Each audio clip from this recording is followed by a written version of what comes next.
On the surface, you wouldn't think a land so far north would have too big of a racing culture because of the extended winters. But defying expectations, Canada has not only produced some of the world's greatest drivers, but some of its most well-loved tracks too. While younger race fans are probably more familiar with the circuit in Montreal, the old schoolers will tell you Canada's home for top-tier racing is right here on the outskirts of Toronto. How will our drivers take to this classic track? We'll find out soon as we get ready to watch Round 4 of the Weekend Warriors presented by Sim Stickers. And you'll see it all live here on the Global SimRacing Channel. Hi, I'm Joe Peak, and with me in the booth is Stefan Schlacker. Behind the scenes is our director, Sean Crackers Ambrose, and he's using cameras provided by Ducky Beard. Steph, the official name of this place may be Canadian Tire Motorsports Park, but to me, it'll always just be plain Mosport. Also from me, a nice and warm welcome from Canadian Tire Motorsports Park, nicknamed Canada's home of motorsports. And it truly is. Situated just north of Bowmanville in Burkton, Ontario, we're racing today at the Grand Prix track, a beautiful 10-turn racetrack in the very tricky Spec Racer 4. First, a fast and flowing section of 4 turns, challenging by itself on a flat surface. They also comprise a big elevation change.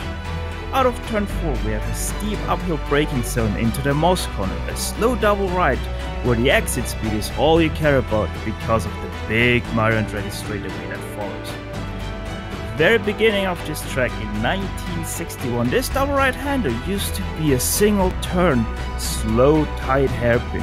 But after the opening race, the hairpin was changed into the current double right-hand turn layout, thanks to the advice of nobody less than Sterling Moss himself, ever since bearing his name. After the long Mario Andretti straightaway, another fast and flowing section of 3 turns of decreasing radius and speed, back to the start-finish line.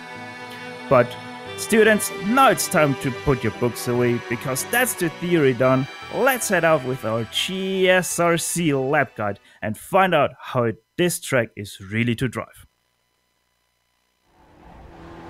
Alright, we've got Stefan Schlacker in the GSRC SRF, so let's do a lap around Mosport. Down into turn 1, this is a very fast corner, so you don't see passes into here quite as often as most first turns. It's easy to run wide off of it, but quickly you want to switch over to the right to set up for Clayton. This is a scary corner in a regular car, but the lift throttle oversteer of the SRF makes it a frightening dance to keep your balance. Drivers will be trying to get fully back on the power as soon as they can without understeering off the exit as well. Quebec is the first place where you really have any significant braking, and yet it'll still be very tough to make passes into here. Despite it having a bit of a late apex, it also opens up a lot coming off the corner. Finally, the car gets to unwind for a bit as we head towards the blind crest of 4. You'll hug the inside all the way down the hill, and then comes the braking from Moss Corner. The compression at the bottom of the hill shortens the braking zone by a huge chunk, making it hard to pass. Also, it's probably wiser to wait to overtake because this double apex bend actually leads onto the Andretti straight. This is the longest flat-out section of the track, which means in the SRF, you'll see drivers try to draft off of one another. It's so much easier to try to pass here than anywhere else on the track, since it's simply a matter of slingshotting by. It'll probably be more of a game of tactics as long as you can hang on to the car ahead. It's a long climb as we try to straighten out the kinks in this run, but interestingly, there isn't that much braking at the end of it all. The S's kick off with this long, sweeping right-hander that has 2 apexes. What can sometimes happen is drivers will launch a surprise attack under braking for turn 9 by taking away the inside line. But before you know it, the track switches back into whites. This is another one where it's best to keep away from the inside curve. But hopefully, if you've kept it all together, you've now finished a lap around Mosport.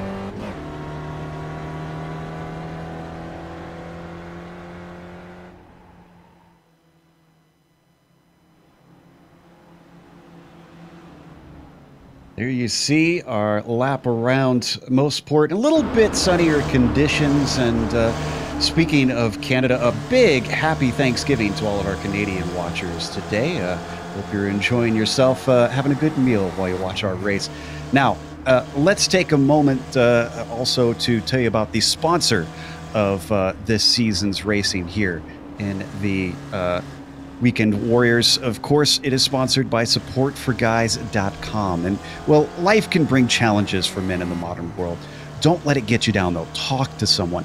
Support for Guys wants to listen and wants to help you realize the potential of a happy life. Their goal is to help you find new ways to cope with life's ups and downs. And the approach is simple. Find what works for you and support that new path for a better tomorrow. A counselor is waiting to listen. Visit their website at supportforguys.com. You don't have to be local. Just visit supportforguys.com and you can find that happy life you've been looking for. That said, we also have a championship underway. 3 rounds have finished, and look at the top 2. Now, here's the interesting thing. There's 2 points between them, but they've each had the same results over the 3 races. They've all finished on the podium, Dimitri and Iro, once each in first, once each in second, and once each in third. The reason they're not tied is Iro Nam had a penalty last round for too many incident points. We'll go over that in a second. Now, because of the dominance that those two have been showing, you can see Kane Halliburton a whole 52 points back. He's going to have to hustle, start getting some results if he wants more. David Stefanini jumps his way up here in the top 5 into 4th and is in a relatively close fight with the 2 drivers behind it, tied for 5th. And that would be Shaw and Sadro there. We also have the S2 Championship. It's the Amateur Championship. What are we looking at the points there? Now, amateur, you might say, but they are as much pro as the S1 class. And here we have something very interesting. The first 3 people are tied for the lead, with Wayne Palmer actually having -4 penalty points so far in this season. So he really lost out on quite some points there already. Now we have 4th, 4 points behind our 3 leaders. That's Jens Nordström in first. Obviously, we have Wayne Palmer, Gary Walbot, and Todd Hansen. And in 5th, we have Christopher L. Smith being 8 points behind our leaders. And if you've never seen one of these races, we talked a little bit about the penalty points. So let's go over some of the details of what's involved here in the Weekend Warriors with our race details graphic. There we go. We are in round 4 out of 12 that they run here. They do get 3 drop weeks, we should point out. So if drivers have a bad race, we are 3 rounds in. So if they're a little bit behind, they have a chance to try and catch up. The race distance today is going to be 40 minutes. That means because they've limited the fuel on these cars, you can expect 1 pit stop. Now, the points are not given out according to necessarily where you're finished. They are rationed among the fields. No matter how many cars come out here today, you will still see drivers, the winner get the same amount of points, the last place get the same amount of points, and in between, they adjust them accordingly. That way, you don't get an advantage by showing up at a race where very few people come out. Now, the incident point penalties. There you see, -2 points for each 10 incidents. And that's where Iro Nam went wrong. He unfortunately had more than 10 incidents, so I don't know the exact number, but anywhere between 10 and 20 last round. And he, of course, wound up with, unfortunately, a little bit fewer points than Dimitri has now. They also have 1 free car. That's what that fast repair means. If they damage their car, they can come in and get a completely clean new car. But you want to probably save that just in case. It's not something you want to use unless it's absolutely necessary, just in case you have a big accident and want to get back out there on a track. That said, qualifying is currently underway here in the Weekend Warriors in round 4 in Mosport. No surprises here, Steph. We've got Iro Nam and John Madden up at the top. Now, I don't remember this driver really being fast in the past. David Sanchez is currently running 3rd. I'm not sure if he just got a really good draft or if he's found a good bit of pace recently. I don't even think he raced this season so far. So he is really off our radars, coming in and immediately dropping a 3rd place so far. Just incredible run from Sanchez. Absolutely. And as we watch Steve Elson work his way around, let's see if he can improve. He's usually one of our top runners. He was very quick in practice as he crosses the line. The fastest lap is a 1:31, but that's a slow lap for him there at 1:45. So next one around is going to be the one he really wants to hustle, because we're running out of time here in qualifying. Yes, and one thing we've already seen is people put in a slow lap, and then the next lap they just hammer out a lap that was a few tenths faster than what they've done in practice or qualifying so far. So don't count someone out that is driving alone. Even he can do that. So take a glance at Halliburton. There's someone. Oh, Jesus Christ! There was someone facing the wrong way at Mario Andretti. I think I have to imagine that's going to be easy to do, especially if it was out of Moss. And that could be affected as well by the conditions on the track. Real quick, let's take a look at the weather and see what we're even dealing with today. Because it's overcast, it's really cool conditions, so probably pretty grippy. The main concern really for these drivers is the wind typically, and at 5 miles an hour, really not going to affect them too bad. A little bit humid out there, so it should be slightly down on power, 79%, but these cars aren't really powerful in the first place. And man, that Moss corner, I was watching in warm-up. Here we see Murakami going through it right now. That inside curb, that thing just looks like death in these cars, Steph. Honestly, when I was preparing for this and was driving my laps around here, I was cursing at Moss so hard for changing up that hairpin into a double right-hander, because it is so challenging in these cars. You can get it wrong on so many times and in so many different ways, especially in these cars, that it just isn't funny anymore. Well, at least not funny when you're in the car, as Murakami is going to come to complete the lap, sitting in 14th at the moment. He's currently at a 132.4. Let's see, and this is a slow lap as well for him. Yep. Oh, yeah, so no good for Chris. Some of our fast drivers working their way around as well. Now, one thing I have to say is we sadly can't go to him because he's blinking very badly right now. Gary McGravy, he's sitting in 13th right now, full second of Aeronam in first. And if you can still remember last race at Road America, he was up there being, I think, actually the first place finisher. And but apologies, we're having issues here, all of us apparently, with the technical side. So we might lose picture for a moment here.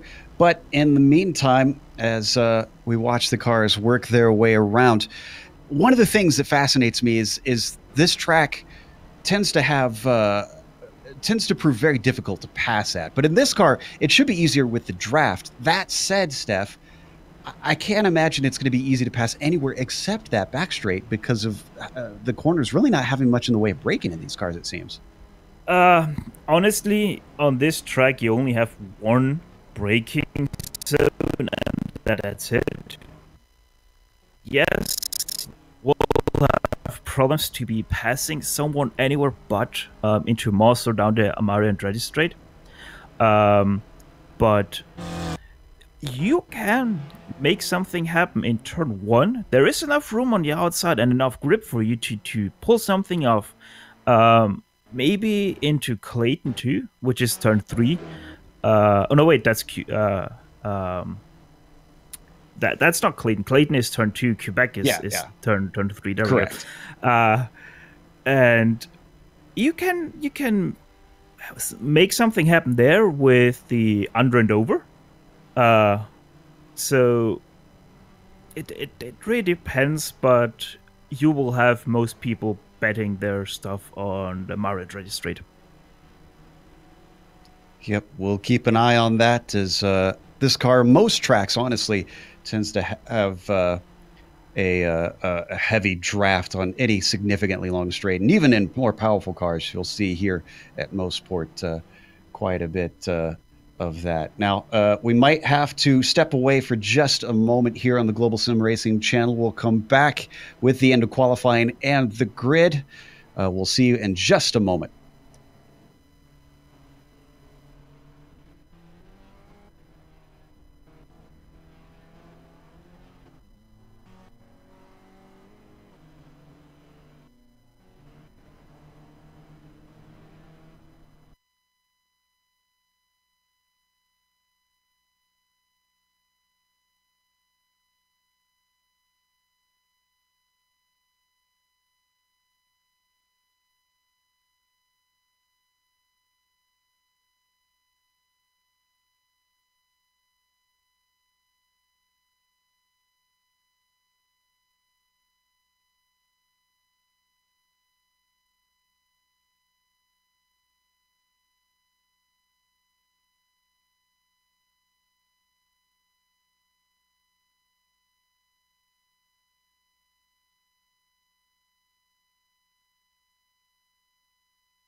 Welcome back to round 4 here at Mosport of the Weekend Warriors. We've just taken the green flag. There's been a few technical issues. We'll go over that in a second. Right now, Ironom is your leader out front there, with David Sanchez running second, Alan Chapman in the third spot. It's a pretty clean start. They ran an extra pace lap because of the problems of drivers getting booted by some server issues that we saw out here.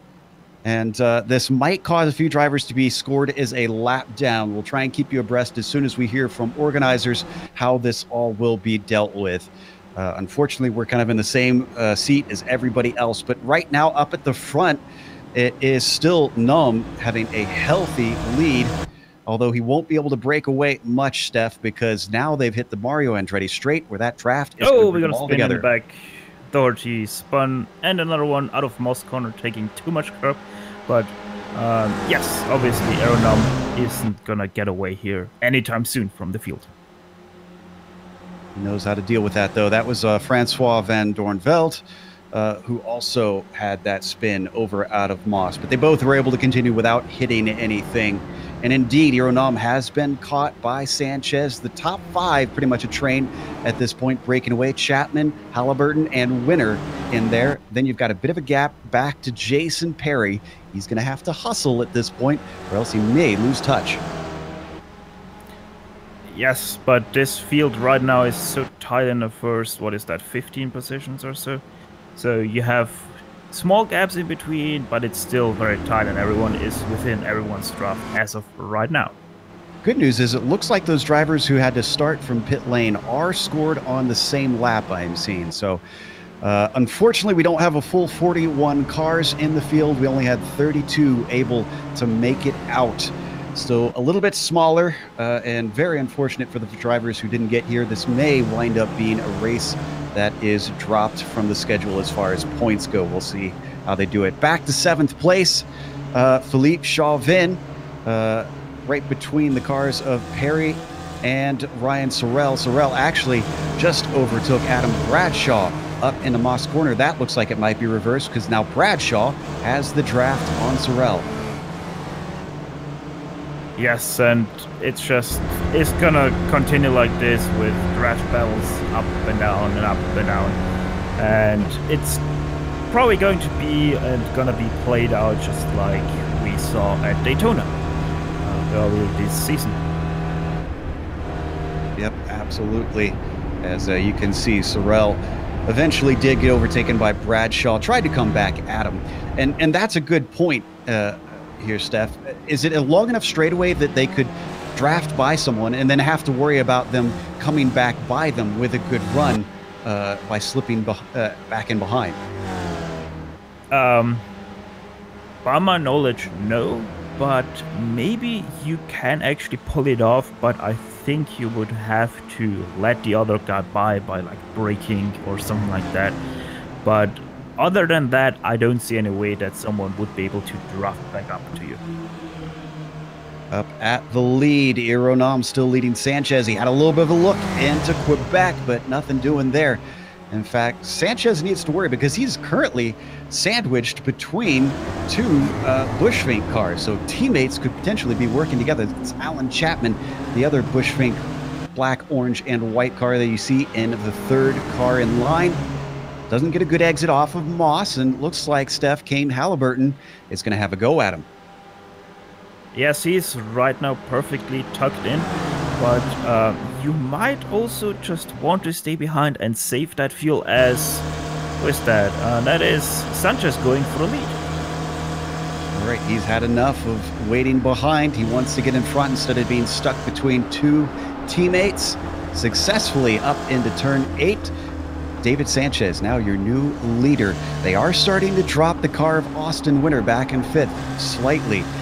He doesn't want to lose that draft. You can see how important it is because they've already put the next car back. Jason Perry 2.5 seconds behind. Oh, and we had an incident in the back. Jeff Jacobson falls down to 24th. This was a single car incident coming into turn 8. It looks like that lift throttle oversteer once again, Steph. Yes, and it's always those problems that you have with just staying off the throttle for too long in this car, because this car, let's face it, is incredibly tail happy if you stay off the throttle for too long, which really caught him off guard there.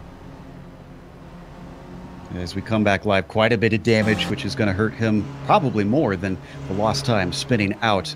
As we jump back down farther in the order, Philippe Chauvin maybe in 7th, but the car behind him, Adam Bradshaw, we were covering this battle between himself and Sorel. This is the battle for the S2 lead that we were talking about. This is basically like a lower tier championship for drivers who don't have as high of an I rating, so that they have something to fight for.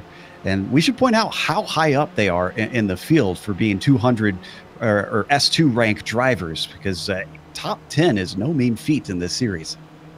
No, you really have to be one of the top drivers to get up there, because this field has such a large group of really, really fast guys that just can make the difference if they have to. Just to note, no real big event that happened, but Ironam took the lead back from Sanchez in the same fashion, just slipstreamed by him. We'll see how much those two swap it back and forth. We look back from Adam Bradshaw over the shoulder at Ryan Sorel. You get a sense of just how small these cars, look at how compact they are, wrapped around the driver.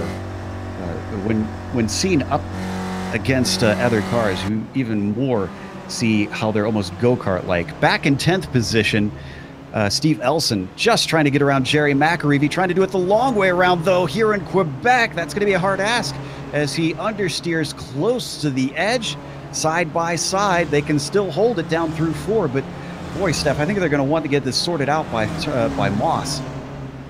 Either you're gonna have it sorted out, or Moss will sort it out for you, as Hudeludis is trying to get into the inside here at Moss and overtakes him perfectly. And Dimitri might be one of those drivers that was caught out by the connection issues here, not sure. Either way, he's made his way up into 11th. He was supposed to grid in 8th, and this is a bad day for him if they do score these points, because Ironam, his main rival, is multiple positions up the road. Even without the problems that we had earlier in this race in qualifying, Hudeludis starting 8th, that already is a start of a bad day. You can say that again. 30 minutes left in this race here, 40-minute race. We do expect one pit stop. And, oh, just saw a car as we switch over to 16th. That was Miro Hrazgi. Let's see what happened to him. Coming into White's corner, as we look at the replay, car starts to get loose out of turn 9. We'll see as here he is coming through 8, very fast right-hander. Track switches back into 9. And look, just the clip of the grass here, Steph, and there it goes. Yes, but it's already started going through turn 7 here, or sorry, turn 8. Because Miro, he took a bit too much of a wide line, ran out of grip, and then had to take a really weird line here through turn 9, and because of that, he just spun it. On screen, we saw a lot of curb being taken by Sanchez. You could see how much that checked him up. No need for the draft for Ironam. He already out-accelerated him, but here's the significant thing. I noticed that Alan Chapman had to give a big checkup, and that could affect Winner's coming. Yeah, here we go. Now, watching this group, we also have to point out that John Madden should have started here in 2nd, so it would have been 3 Bushwing cars inside the top 5 racing here.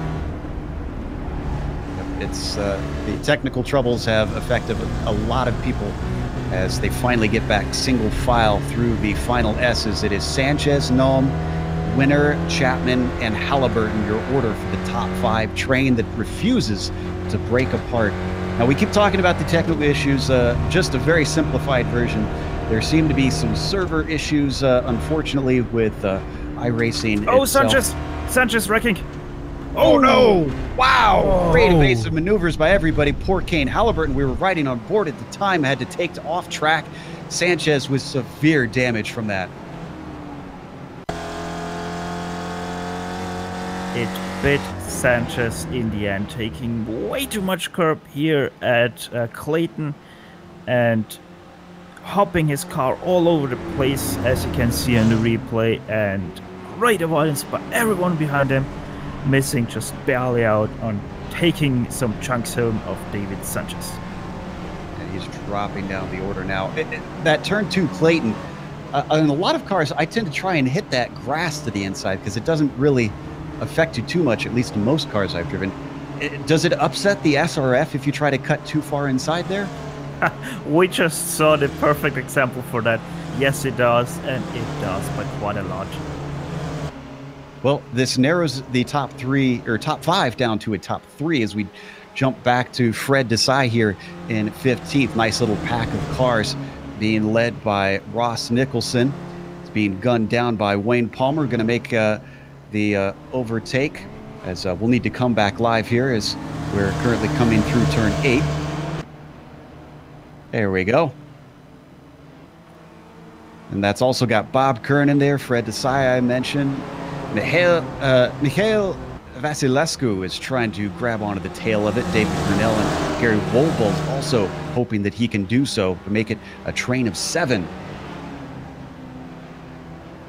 And they are doing so because they really have about a second or two on lap times on the pack ahead. Back up to the lead. Austin Winter, who was worried about losing track at the start, has suddenly found himself in a very good position with only 2 other cars to compete with for the win since they have dropped Halliburton. I'd almost say that mistake, not in Clayton, but coming out of Moss, where he clattered the exit curb, Sanchez, I'd say that made the difference for Austin Winter because that allowed him to get up out of that 5th place, Steph. And if he had been in 5th place, he might have been the one that ran into or ran off track to avoid Sanchez. Yeah, it backed everyone into his hands, so it really did help him out to get up to here and ultimately not take a chunk of Sanchez home from this road trip here at not Road America, the last time around at Canadian Tire Motorsports Park. Oh, we got a big accident, and our leader in the S2 is involved in it. Both of our leaders, Philippe Chauvin, unfortunately had a spin out of White, Sorel, and Bradshaw. Both took damage, and I think one of them at least has taken a tow. Here we see Philippe Chauvin. Was this too much curb on the inside, Steph? That was a 2-part wreck in action in total. First you have Chauvin taking too much curb and spinning out, and then in behind you also have Ryan Sorel taking too much curb, trying to save his car, slams the brake, and this ultimately leads Adam Bradshaw no space to go anywhere, clattering the back of him and collecting another car in process. Let's watch from Bradshaw. And is that McAreevy going for a tumble there? Yes, it was. Oof. But he is still racing somehow. I'm not sure he has much speed anymore. Let's watch from onboard the roll hoop, which is going to go for quite a ride. Oh yeah, that car just gets tipped into him, and there is nowhere to go for him. Yeah, kind of a strange thing to see something like this happen twice in a row in such short succession. But yeah, McAreevy most definitely getting the worst of this. Yeah, sits now in 11th. Up to our top 3.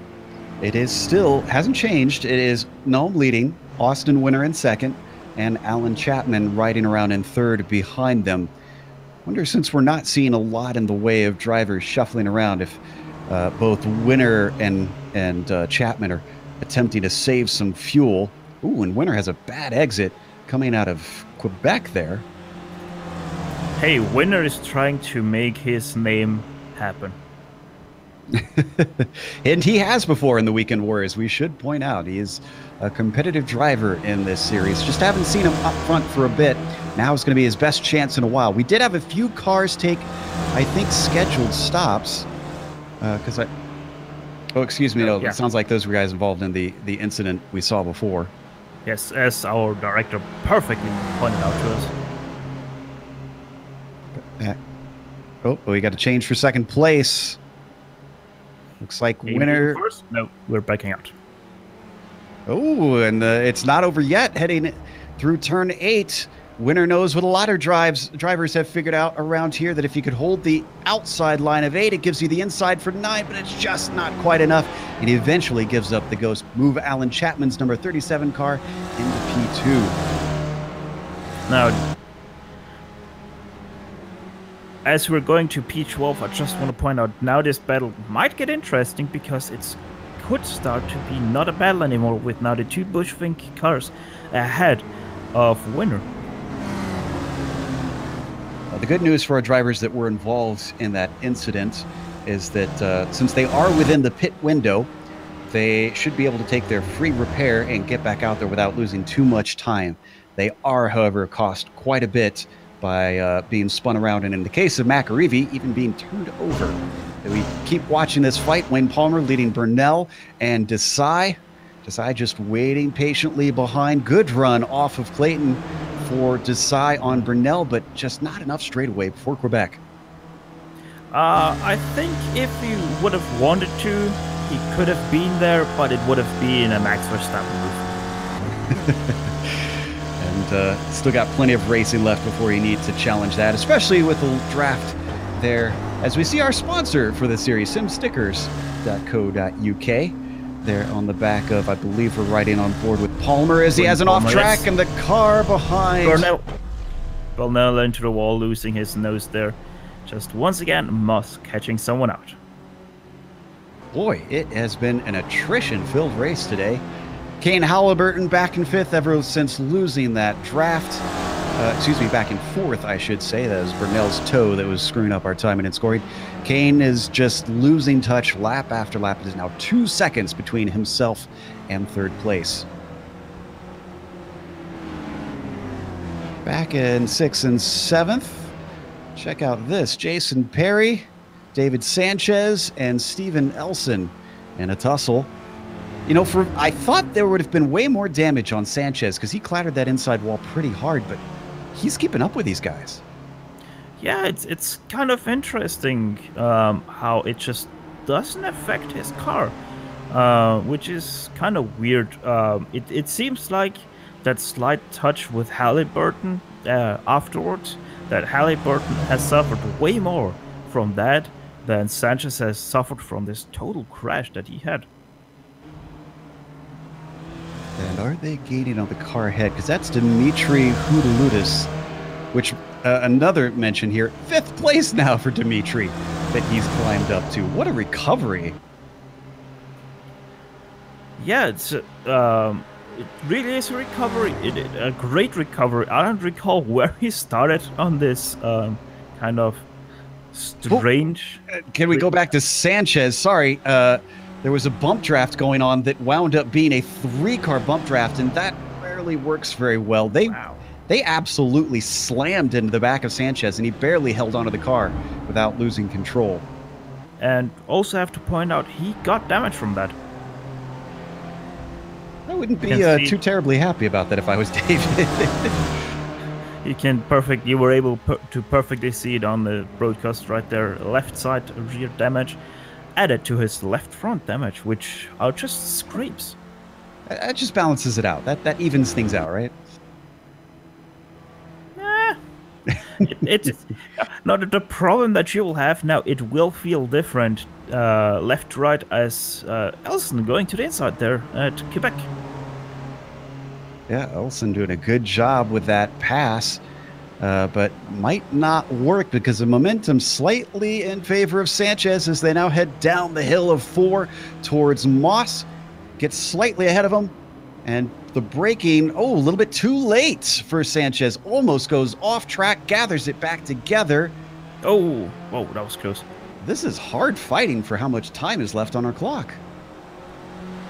It might be a lot, but it's only 17 minutes, so it really isn't a lot thinking about how fast those other 20 minutes already fly by. Getting on board with Sanchez now. Looking at that classic Lotus livery that we see on Elson. It's going to have the inside for 8, but wow, look at the momentum carried around the outside by Sanchez. He's going to have the nose ahead by 9 and gets it done. Beautiful move. It's just shows how much class Sanchez already has here in the first race of Weekend Warrior. Because that is a move that you really have to have a great setup for to pull something off like this. Just a quick mention, don't need to go to it. Jeff Cantor had a bit of an off and 4 and returned to the track. As we watch these guys still battle it out for 6th, 7th, and 8th place on track.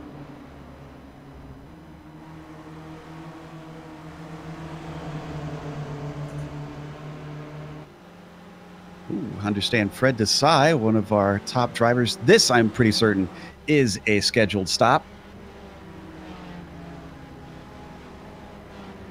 So let's see where he comes out. This should put him back in about 17th or 18th place. As Bob Kern streams by out on the track. Now, I have to jump in here for a second. Can we please go to Gary McGarevy here in 14th? Just 51 seconds off the leaders here. Don't ask me how they fixed this car in such a short matter of time. Probably because of fast repair. I don't know if they have it in this series. Yeah, they do. Yeah, but still, you go for a tumble, have to go around a full lap, and then come back out, and you're still in 14th. It's just incredible. Oh, and another top driver in his pits. That is Iro Nam, abandons both Winner and Chapman. And the questions of these draft races always gets raised, Steph. Is it worse for him to be pitting alone? Should he have a buddy with him, considering how much the draft is affecting that run down the backstretch? The thing is, yes, it is. It is giving you a boost on the straightaway, but it's giving you quite a bit of aero push going through the turns, which are quite fast here. So it's good and bad here at... Oh, who is that in front of him? That's Edgar Sancinelli, who crashed out of Quebec. Bad to see. We are currently on our drivers who inherited the lead. That's Austin Winner and Alan Chapman. So put yourself in Winner and Chapman's shoes. Do you pit now and react to Iro, or do you stay out there? That is a very good question that I kind of don't know the answer to, because it depends how well do you feel racing with his teammate of Chapman as Winner. He goes in. But Chapman does not. He stays out. All right, so what can Austin Winner do to try and stay with Iro Nam? Nam is coming up the backstretch right now into turn 8. Not terribly long stops in these cars, just about 11 seconds for a normal stop. In the box for Winner. Iro Nam now coming out of White's corner up towards turn 1. Where Still is standing Winner now? There he goes. Oh, not wow. Wow, did Nam jump him? And now that looks like the pit stall. Sorry, the pit time differences. Look at in the stall. There's 4 seconds difference between the two of them. Yes, in the stall for me it says 3.3 seconds difference, but the pit lane transition, that's another full second on top of that. So Austin with a really bad pit lane transition here. Still got some work to do, does Austin Winner, as we take a look at Jason Perry. Temporarily in 5th. Some of the drivers ahead of him have pitted, so we do expect him to come back in. That's Sanchez just behind him. You can see on the screen.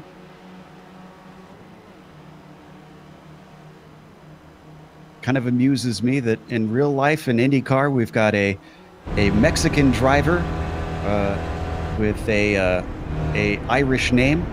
And here in the sim world, we have what looks like an Irish driver, judging by the colors on his car, with a Spanish name. That is very intriguing indeed, as Sanchez comes in. Yep, he's going to take his stop.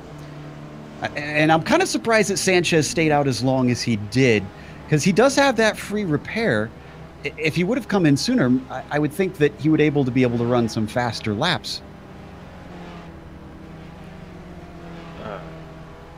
In fact, he takes her right now. We can see on screen.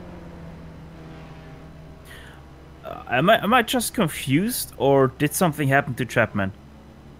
Because we have Kane Halliburton leading suddenly. Yeah, something did have to happen to Chapman. Let me look at his laps here.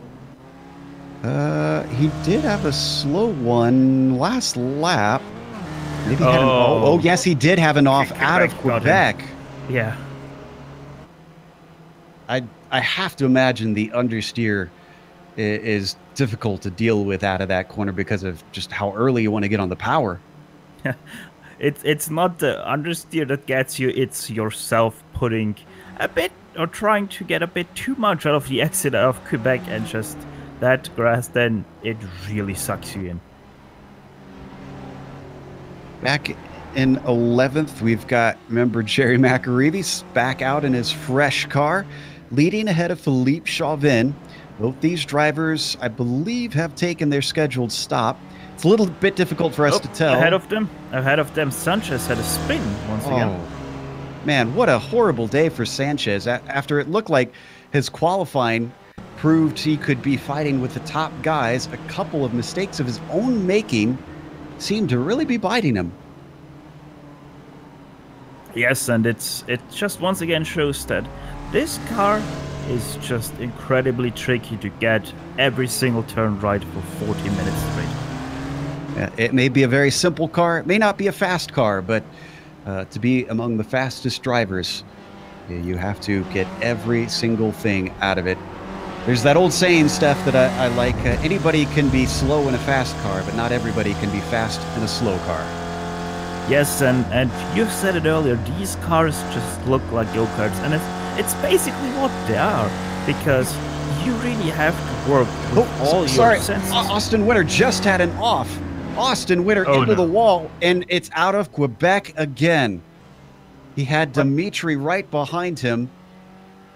This time something way different got him. It's the bumps into Quebec who set him loose, and off he goes into the overcorrecting. We're going to ride on board. Yeah, you're right. The car just suddenly starts to jostle around. He tries to catch it, and unfortunately, it's the tires that catch him. So the Ohio driver returns in 7th position with a little bit of damage and his pit stop already done. It's not looking like a good day for Austin as well. That should leave, after pit stops are done, only Iro Nam out by himself, because remember, we saw Chapman with a problem. We saw Witter with a problem. Both of them were the only last two with him, and we know that Kane Halliburton had already dropped off, so I don't expect him to come back out. Talking about Chapman, we missed his pit stop on the last lap. He is now in 6th. He is nearly 20 seconds behind. 12 seconds behind Aeronam. Right now, it's looking like the Roland Estonians race to lose. I think more, if anything, it's going to be a battle for 2nd place. Should be between possibly Halliburton, Chapman. Houdeludis still has to make his stop, if I'm not mistaken. No, he already had. Oh, wow. Wow, so he is actually in 2nd right now, effectively, because Halliburton still is yet to pit. Yes, Houdeludis had also his pit stop last lap around with a 1:52. 10-second stop for him, which is the fastest so far. Speaking of Halliburton, he is in the pits right now. And I believe this is our last car to take their stop. Yes, indeed.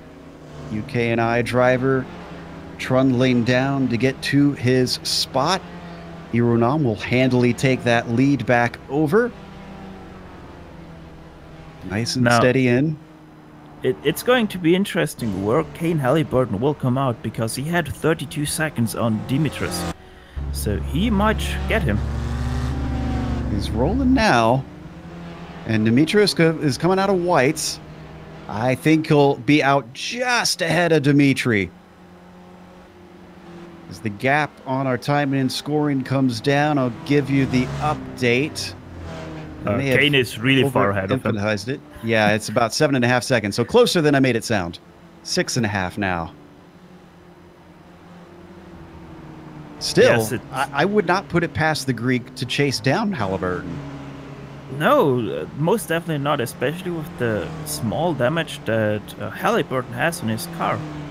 So it is going to be still interesting, even though we have quite a bit of a gap between them. And also, don't count out Alan Chapman out of this. Back in ninth, Jerry McAreevy and David Sanchez, two drivers who have been on an adventure this race. And I think Sanchez on the charge to try and take this away from McAreevy, despite the extra issues he's seen. Behind them, the car that we're seeing flashes of is Philippe Chauvin. Go ahead. And ahead of them, we have Adam Bradshaw, our leading Spec 2 driver. And they are chasing Bradshaw down by about 4 to 5/10 a lap. And Bradshaw does need to worry about losing positions because they do score them. They do score them basically where they finish. So even though he's not battling in the same championship with those who are running him down, they will take points away from him. Yes, indeed. And that is a thing to consider. It's kind of like F1 nowadays with the two classes that we have, the privateers and the big guns. It's kind of like the same championship that we have here in the Weekend Warriors with Spec 1 and Spec 2. Behind them, don't forget this battle still going on. Jerry McAreevy managing to hold off Sanchez for now. He only has to do so for 5.5 more minutes. From what I've seen from Sanchez, though, he is not going to sit around and just follow in his tire tracks. He is certainly going to want to try and squeak by. No, Halliburton has taken a second stop. He wrecked out of turn 1. Oh, no. Oh, well, that definitely hands over second to Dimitri. Oh, boy. And Alan Chapman now into the podium. Let's see if we can find the replay. Oh, there we go. That looks like actually Clayton. It is Clayton, and it is the same thing Sanchez did, just taking too much curb on the inside, spinning out his car because of all the bumps that he's taking, and off she goes. Wow. So Kane Halliburton falling victim to this track that just does not forgive. Look at Alan Chapman, now promoted back up to third, probably thanking his lucky stars for that mistake. Back in 8th, though, Sanchez and McAreevy have swapped positions. David's gotten by. Not only switching positions, but while going side by side, they are losing Chauvin behind them, and they're reeling in Adam Bradshaw in front of them. Let's take a look at the replay of that pass. I'm going to guess that was into turn 8 out of the... yeah, look at that. Getting the draft up the Andretti straight. Coming up to turn 8. Pulls it to the outside. Sanchez made to go the long way around. He finds the grip. Down into turn 9. And he gets it done. Oh, Chauvin had a spin behind them. Oh, out of turn 1, he is catching once again one of those really bad bumps. Kind of looked like a landmine, to be fair to him, and just spinning it out. That was, yeah, that was out of Clayton again. Did he hit the wall, actually? No, he didn't. He was able to get it. Great save from Chauvin. Meanwhile, jumping back up to Bradshaw, our leader in the S2. Change for position as David Sanchez gets one more in his climb back up. For all the problems that we've seen with Sanchez, this 7th place is no mean feat. I mean, I would not expect a car to have had a spin and a run-in with the wall to be this high up.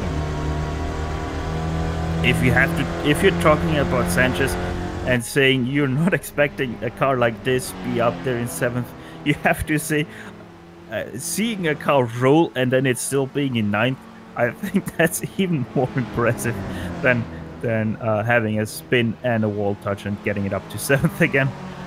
Yeah, Jerry McAree took a look as we were riding on board on Adam Bradshaw, but just could not get it done. Down to 2 minutes to go. And I think... No, we shouldn't see the white flag this time by. Aeronome's too close to the finish. Remember Chauvin with that spin? Well, he might lose another one because now Fred Desai, Halliburton's teammate, is all over the back of him. No, the wrong way around. Chauvin already overtook Desai, and Desai is looking to take it back from him. More problems for Sanchez. Another wreck, and this time he calls it a day. And for the second time today, it is Moss Corner. I don't think he hit anything, though. He just, I guess he had had enough and decided to take an early shower. It most definitely looks like it. Just, once again, too much speed in and thunderfooting it out of the turn and calling it a day. As we come up front, let's stay with this, but I can tell you that Jerry McAree did get by Bradshaw. That's 2 positions for McAree to get him up into 7th now, with that roll that Steph was mentioning. Meanwhile, Aeronome, as he comes down turn 4, up to Moss, we will get the white flag this time by just enough time left to take 1.5 laps around.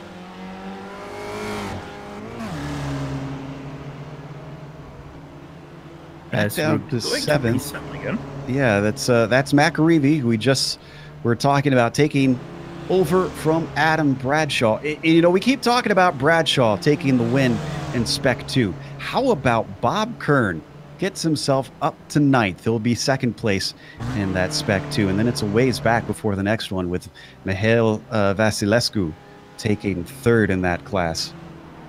Yes, a very, very quiet race from Bob, sneaking his way up to P9 and ultimately P2 of the Spec 2 class. In P3, by the way, if you're interested, we have Mihail Vasilescu in P12 overall. Just behind him, Wayne Palmer, P12, P13, and Edward Doherty in P14, rounding out your top 5 of the Spec 2 class. You can see the white flag out up on the top of your screen. And Aeronome is heading around Quebec right now. This seems to be the story of every race we see with Aeronome. A bunch of drivers in a train with him, riding close by, and one by one, like flies, they fall to the floor. And Aeronome almost always the last one left standing. This is going to be interesting now. Ahead of him, that's Miro Harashi and Paul Dutton fighting for P18. So it's going to be interesting what they're going to do to Aeronome, if they're going to leave him by if he gets to them in those last few corners. I think Euro will let them stay ahead. He's got 5, almost 6 seconds ahead of Dimitri. And as we watch this battle for 7th, let's see if anything happens before we jump back to Nome. Close fight here between McAree and Bradshaw. It looks like Bradshaw with a big spin. Yeah. We need to go back to our leader, though, because Aeronome coming up the White's corner and has to take evasive action to make sure that it doesn't go south right at the line. But the win, despite the best efforts of those around him, still goes to Aeronome. Yes, great performance once again by Aeronome, just waiting for everyone to make their mistakes. Dimitri taking 2nd, Alan taking 3rd. Who was that wrecked, actually? Was that Cantor? Miro. That was Miro. Miro Rashti. Although I think Cantor's out of fuel. Cantor is just strolling to the line right now. He's down in 23rd. Oh, yes, he's out of fuel. He was the car that also took a shortcut in turn 8. He was already out of fuel going into the Mario Andretti straightaway. Oh, whoa, yeah, and that's all uphill there, so you don't want that. Philippe Chauvin going to take home a top 10, though it could have been a little bit more for the Frenchman. Behind them comes in Mihail Vasilescu in P2 of your Spec 2 class. This is following Nicholson and Ramon Regalado. And I think this is going to stay in position. So Ross going to take 15th. No real battles left out on track. Paul Godden's going to be our last one on the lead lap to come across the line. So with that, we're going to take a quick break here on the Global SimRacing Channel. We'll come back with the unofficial results as well as driver interviews. And on screen, you're going to see all the upcoming races here on the GSRC.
to turn our sound on. We'll get to see if we can get that.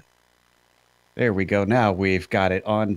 We're talking to Eero Nom. Your apologies for those who could not hear us. Our race winner this evening, Eero, telling us that he maybe should have passed one of the cars that he almost ran into and was a little bit surprised, but thought it was traffic. It was actually incidents that the other cars suffered, a few spins and off tracks that caused them to fall behind you there. Next round, obviously, we're going to the circuit of Okayama, which also has some drafting, but a lot slower corners than this one. Do you think it'll be easier for you to stretch away there since there's more places where you can make a difference with hard braking? Yeah, it will be a very different track with very low grip, and yeah, slow corners maybe will work better. And there is one big straight, but yeah, there is a lot more corners. Certainly is. Well, again, congratulations on the win today, and hope to see you in a week's time. Yeah, thanks. All right, that was Eero Nom, our winner here. And then we have Dimitri Houdaloutis ready to talk to Steph about his second place. Yes, Dimitris. Now, a very interesting start for everyone here. You would have started, let's see, you would have started in 8th, but I actually started in 22nd and coming to 2nd. How did this feel to you? Yeah, it was a damage limitation race from the very beginning. I guess I was lucky not to get into somebody, because when you have to pass slower cars in the beginning, you get a little impatient inherently. So I think I got lucky in that case. I wanted to be aggressive, but I couldn't be more than that, I guess. Damage limitation you tried to do, and damage limitation it was indeed, coming here up to 2nd. Now, next up, we don't have such a fast and draft-wise big track. So how do you feel about coming to next round after such a great performance here at Canada Tire Motorsports Park? To be honest, I really thought that I'm very good here, and I had more chances to win this race than the previous two, at least.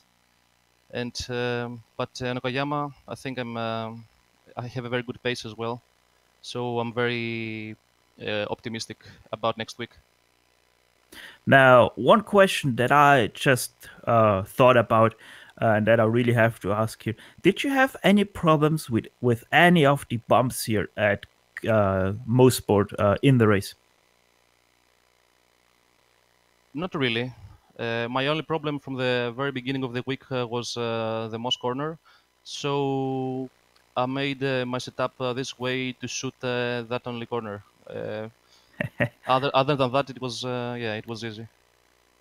Yeah, I can definitely feel you there about Moss corner. While practicing for this, I cursed multiple times at that turn. But everyone, put your hands together once again for Dimitris here, our second place finisher, coming up from 22nd at Mosport. And I believe that's us done for today. It is indeed. We're going to wrap up today with a few thank yous. Once again, a big thank you to Steve Ray and the SRF community for bringing us back for the the Weekend Warriors in the SRF. Also, a big thank you to Sim Stickers for sponsoring this season, and to supportforguys.com for tossing in for the effort as well. Thanks to the companies that provide the software and hardware for our broadcast listed here on your screen. Additional thanks to Eric Ekholm and June Lalonde, who provide our wonderful music. See the screen for how to get a hold of more of their great work. Thanks to the team today, Steph, Sean, and Dougie. If you'd like to find out more about GSRC, including upcoming races, you can find it at globalsimracingchannel.com. You can also check us out on social media. We're on Twitter at GSR Channel, Facebook at Global SimRacing Channel, and Instagram at GSRC_Graham. The next race heads on over to Japan. That'll be Sunday, October 14th at 3:45 p.m. Eastern. We also have upcoming races for other series listed on the screen, so check those out and mark them down on your calendar. However, until next time, race clean, race hard. We'll see you on the track.